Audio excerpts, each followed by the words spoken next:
Hello guys, welcome to my new blog. আসসালামু আলাইকুম। তোমরা তো সবাই ভালো আছেন, আমরাও খুব ভালো আছি। আমরা একটা পার্কত গেছি, তোমরা তো দেখিয়েছেন, পার্কটা সেই সুন্দর।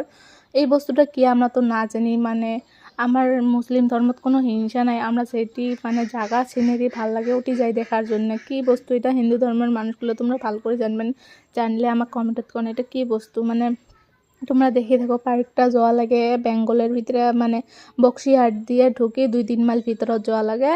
যা মানে টোটো লাগ যদি কন যে পার্ক যাওয়া লাগে, তারপরে পার্কটা নিয়ে যায়, মানে সিনারিটা সেই ভালো, তোমরা দেখি থাকো। এই পার্কটা খাস করে ছোট বাচ্চাগুলোর জন্য ভালো হয়, মানে হেলিকপ্টার আছে আমার চড়ার জন্যে, তারপর ডাইনাসর আছে, তারপর হরিণ টরিণ সব আছে, ওটি মানে বসি রিল্যাক্স হওয়ার জন্য বেড টেড সব আছে, মানে চেয়ার টেয়ার আছে, ওটি বসি রিল্যাক্স করা যায়, ওটি বহুত টাইম কাটা যায়, সেই ভাল লাগে সিনারিটা, মানে প্রকৃত দৃশ্য দেখাইলে ভাল লাগে মানুষ, ওটা তোমরা সবাই জানেন। তারপর আগফালে একটা মানে কি আছে নদী সিস্টেম দেখি থাকো, মানে বস্তুটা কি করে বানাইছে আমরা তোলে জানি না, আমরা দেখিয়েছি, তোমরা দেখি থাকো। বস্তুটা সেই ভাল, মানে কি সাপ টাপ বাঘ টাক বহুত আছে, তোমরা জান।